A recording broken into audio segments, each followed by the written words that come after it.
الحمد لله الذي كفى وسلام على عباده الذين اصطفى أما بعد فقد قال الله تبارك وتعالى في القرآن المجيد والفرقان الحميد. أعوذ بالله من الشيطان الرجيم. بسم الله الرحمن الرحيم. إنا أعطيناك الكوثر فصل لربك وانحر إن شانئك هو الأبتر. صدق اللہ العظیم. بزرگان محترم، میرے نوجوان ساتھیوں، آج آپ حضرات کے سامنے سورہ کوثر کی تفسیر پیش کی جائے گی. سورہ کوثر قرآن کریم کی سب سے چھوٹی صورت ہے. اس صورت کا بھی ایک شان نزول ہے، پس منظر ہے، نازل ہونے کی وجہ ہے، سبب ہے. قبل اس کے کہ آپ کے سامنے شان نزول پیش کیا جائے، آپ سورہ کی تلاوت اور ترجمہ سماعت فرمائیں. اللہ تبارک و تعالی قرآن کریم میں فرماتا ہے اِنَّا أَعْطَيْنَاكَ الْكَوْثَرَ، یقین جانو ہم نے آپ کو کوثر سے نوازا ہے، خیر کثیر سے نوازا ہے. فَصَلِّ لِرَبِّكَ وَانْحَرْ، لہذا آپ اپنے رب کے لیے نماز پڑھیے، قربانی کیجیے. إِنَّ شَانِئَكَ هُوَ الْأَبْتَرُ، یقیناً آپ کا بدخوائی، آپ کا دشمن ہی دم کٹا ہوا ہے. بزرگوں اور بھائیوں، آپ حضرات نے سورت کا ترجمہ سنا. اس سورہ کا پس منظر یہ ہے، اللہ کے نبی صلی اللہ علیہ وسلم کے جو صاحبزادگان تھے، بیٹے، ان کا سب کا بچپن ہی میں انتقال ہو گیا ہے. اللہ کے نبی صلی اللہ علیہ وسلم کی بیٹیاں 4 صاحبزادیاں، وہ ان کا تذکرہ آگے آ بھی چکا ہے. حضرت زینب، حضرت رقیہ، حضرت ام کلثوم، حضرت فاطمہ. ان کی زندگی لمبی رہی ہے، لیکن صاحبزادگان کی زندگی بڑی مختصر، بلکہ بچپن ہی میں انتقال ہو گیا. اور عرب کے اندر جس کی اولاد نہ ہو یا اولاد ہو تو فوت ہو جائے، اس کو ابتر بولتے ہیں، مقطوع النسل، دم کٹا ہوا. اس کا آگے کوئی سنبھالنے والا نہیں، اس کے ختم ہو جانے کے بعد اس کا کوئی نام لینے والا نہیں. تو اللہ کے نبی صلی اللہ علیہ وسلم کے جب بیٹے دنیا سے تشریف لے جا چکے، آخری بیٹا بھی دنیا سے الوداع ہو چکا، تو کفار بطور خاص عاص بن وائل، ابو لہب، یہ سب نبی صلی اللہ علیہ وسلم پر ہنسنے لگے اور ان کو چڑھانے لگے، ابتر ابتر کے طعنے دینے لگے کہ یہ تو ابتر ہو گئے، ان کے جانے کے بعد ان کا کوئی نام لینے والا نہیں. اور کفار اس بات کی بھی خوشیاں منا رہے تھے کہ بھائی جس دین کو لے کر یہ محمد آئے ہیں اور جس دین کی تبلیغ کر رہے ہیں، اشاعت کر رہے ہیں، اب کوئی ٹینشن لینے کی بات نہیں ہے. یہ جب ختم ہو جائیں گے، فنا ہو جائیں گے، دنیا سے چلے جائیں گے، تو ان کا دین کا نام و نشان بھی ختم ہو جائے گا. اس لیے کہ ان کا ونش نہیں ہے. آدمی باپ ہوتا ہے تو اس کا جو مشن ہوتا ہے عام طور پر تجربہ یہ بتاتا ہے کہ باپ کی گدی بیٹا سنبھالتا ہے، لیکن اللہ کی حکمت تھی، اللہ کی مشیت تھی، چونکہ اللہ تبارک و تعالیٰ کو میرے اور آپ کے نبی صلی اللہ علیہ وسلم کو آخری نبی بنانا تھا، خاتم النبیین بنانا تھا، اور نبیوں کا سلسلہ آپ پر ملتوی اور ختم کرنا تھا، لہذا اللہ نے حکمت کے پیش نظر بیٹوں کو اٹھا لیا بچپن ہی میں، اس لیے کہ دنیا کا تجربہ ہے، دنیا شاہد ہے کہ باپ کی بیٹی باپ کی گدی بیٹا سنبھالتا ہے، تو کہیں اگر یہ بیٹوں کی زندگی لمبی ہو جاوے اور بڑے ہو کر کوئی ایسا مسئلہ پیش نہ آ جاوے، لوگ ان کو نبی ماننے لگے اور لوگ ان کے ساتھ ایسا سلوک کرنے لگے جیسا کہ وہ نبی ہو اور ان کو افراط و تفرید کے شکار ہو جاوے، اس لیے اللہ نے حکمت کے پیش نظر بیٹوں کو بچپن میں اٹھا لیا۔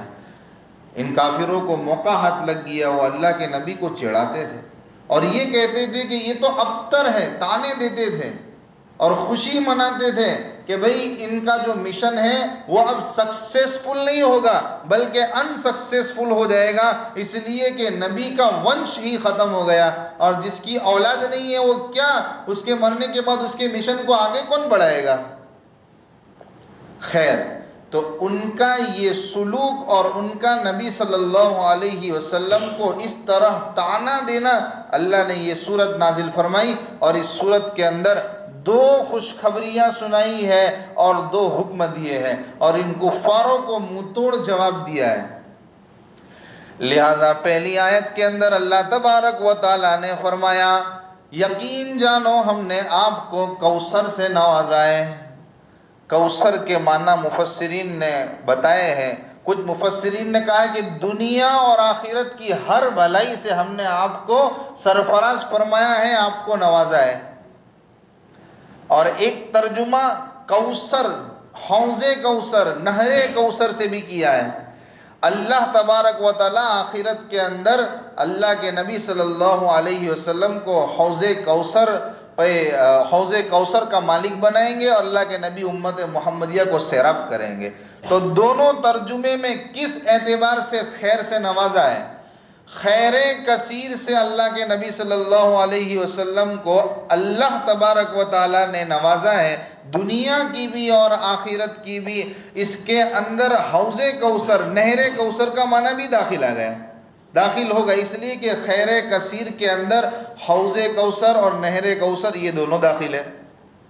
خیر، تو 2 خوشخبریاں سنائی اس آیت کے اندر، ایک تو ان کے گمان کو اور ان کے طعنہ دینے کا جواب دیا ہے کہ آپ اللہ کے نبی کی ظاہری شکل دیکھ کر یہ کہتے ہو کہ میرے نبی کی کوئی اولاد نہیں ہے اور اولاد بچپن میں اٹھا لی گئی لہذا وہ ابتر ہو گئے، اب ان کا مشن سکسیسفل نہیں ہوگا، یہ تمہاری خام خیالی ہے۔ اللہ کے نبی کو فرمایا ہم نے آپ کو خیر کثیر سے نوازا ہے۔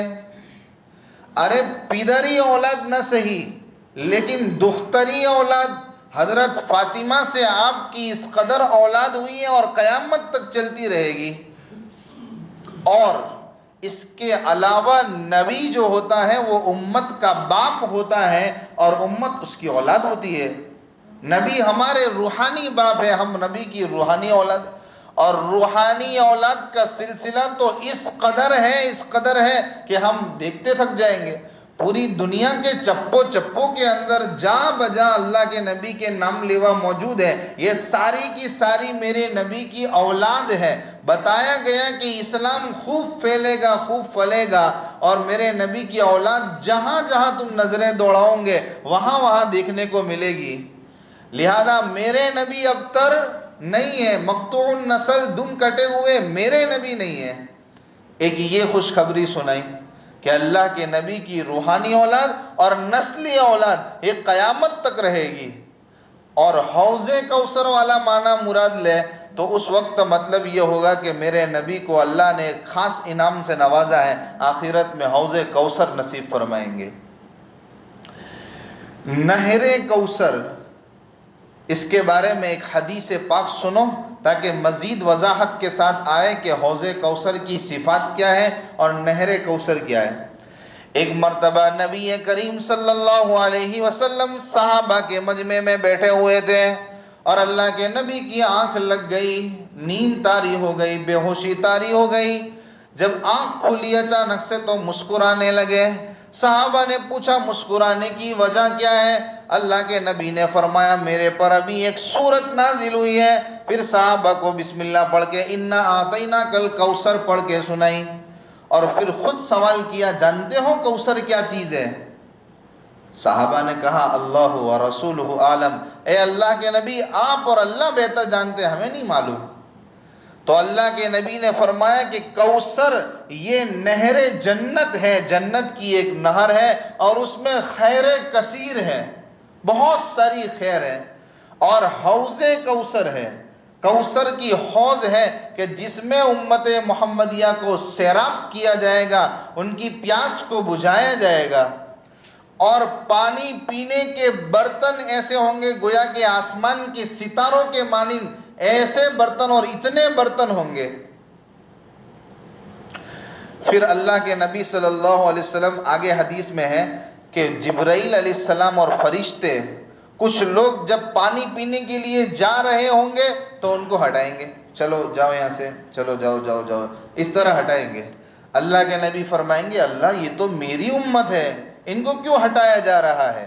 تو اللہ فرمائیں گے کہ یہ آپ کی امت ہے، لیکن آپ کو معلوم نہیں ہے کہ آپ کے دنیا سے تشریف لے جانے کے بعد انہوں نے نیا دین اختیار کر لیا تھا، اس لیے ان کو ہٹایا جا رہا ہے۔ اس کے علاوہ مختلف روایات میں حوض کوثر کی صفات بیان کی گئی ہے کہ حوض کوثر یہ آسمان کے اوپر سے 2 پرنالے آئیں گے اور ان پرنالوں کے ذریعے سے نہر جنت میں جو پانی ہوگا ان پانی کو حوض کوثر میں میدان حشر میں پہنچایا جائے گا اور امت کو اس سے سیراب کریں گے اللہ کے نبی۔ اور پانی پینے کے برتن آسمان کے ستاروں کے مانند ہوں گے۔ خیر یہ حوض کوثر کی صفات ہے، اور بھی حدیثوں کے اندر جگہ جگہ فرمایا گیا کہ اس کا جو پانی ہوگا وہ پانی شہد سے بھی زیادہ میٹھا ہوگا اور پانی دودھ سے بھی زیادہ سفید ہوگا۔ میرے بھائیو اللہ ہم سب کو حوض کوثر کا پانی آقا صلی اللہ علیہ وسلم کے دستے مبارک سے نصیب فرمائے، بولو آمین۔ تو یہ حوض کوثر پر جب امت اللہ کے نبی کی امت امڑ کر پانی پینے کے لیے آ رہی ہوگی تو اس وقت یہ لوگ دیکھیں گے اور حسرت کریں گے کہ بے ہم کس نبی کو ابتر کہہ رہے تھے، اس نبی کی امت کا تو یہ حال ہے کہ پچھلی نبی کی جتنی امتیں گزری ہیں سب سے زیادہ امت اس نبی کی ہے، اس کی اولاد، اس کی روحانی اولاد اور اس کی نبی کی امت تو دیکھو ٹھاٹھا مارتے ہوا سمندر ہے، ہم کس نبی کو ابتر کہہ رہے تھے۔ تو گویا دنیا کے اندر اور آخرت کے اندر اللہ تبارک و تعالیٰ نے آقا صلی اللہ علیہ وسلم کو ہر بھلائی سے، ہر کوثر سے نوازا ہے۔ یہ پہلی آیت کے اندر فرمایا گیا اِنَّا أَعْطَيْنَاكَ الْكَوْثَرَ، یقیناً ہم نے آپ کو کوثر سے نوازا ہے۔ لہذا جب اللہ کے نبی صلی اللہ علیہ وسلم کو دنیا اور آخرت کی ہر بھلائی سے اللہ نے نوازا تو اب شکر کا تقاضا یہ ہے کہ 2 حکم دیے کہ اب آپ اپنے رب کے لیے نماز پڑھیے، اور دوسرا حکم یہ دیا کہ قربانی کیجئے۔ نماز یہ جسمانی عبادت میں سب سے اہم عبادت، اور قربانی کی جو عبادت ہے اس کی اہمیت اس طور پر بڑھ جاتی ہے کہ اس میں اللہ تبارک و تعالیٰ نے ڈائریکٹ بت پرستی کے شعار کے خلاف جنگ کا اعلان کیا ہے، جنگ بتائی ہے کہ بت پرستی یہ غلط چیز ہے، اور بت پرستی کا جو شعار یعنی وہ بتوں کے نام پر قربانی دیا کرتے تھے، جانوروں کو ذبح کرتے تھے، وہ غلط ہے، بلکہ عبادات، جینا مرنا سب، قربانی نماز سب کس کے لیے ہونا چاہیے؟ اللہ کے لیے ہونا چاہیے۔ اسی کو اللہ رب العزت قرآن کریم میں ایک جگہ پر فرماتے ہیں قُلْ إِنَّ صَلَاتِي وَنُسُكِي وَمَحْيَايَ وَمَمَاتِي لِلَّهِ رَبِّ الْعَالَمِينَ، میری نماز، میری قربانی، میرا جینا، میرا مرنا سب اللہ رب العزت کے لیے ہے۔ یہ دو اعمال بتائے۔ اس کے بعد آگے اللہ تبارک و تعالیٰ نے کفاروں کو منہ توڑ جواب دیا ہے، ان شانئک هو الابتر، یقیناً آپ کے بدخواہ یہ دم کٹے ہوئے ہیں، مقتون نسل وہ ہے، آپ نہیں ہو۔ کفار یہ گمان کرتے تھے کہ نبی کی ظاہری اولاد نہیں ہے، انتقال فرما گئی، لہذا اللہ کے نبی کا کام نہیں ہو پائے گا اور ان کی موت کے بعد ان کا کوئی نام لینے والا نہیں ہوگا۔ ارے یہ تمہاری خام خیالی تھی، میرے نبی کے نام لیوا دنیا کے چپو چپو کے اندر موجود ہے، دنیا کے گوشوں گوشوں کے اندر موجود۔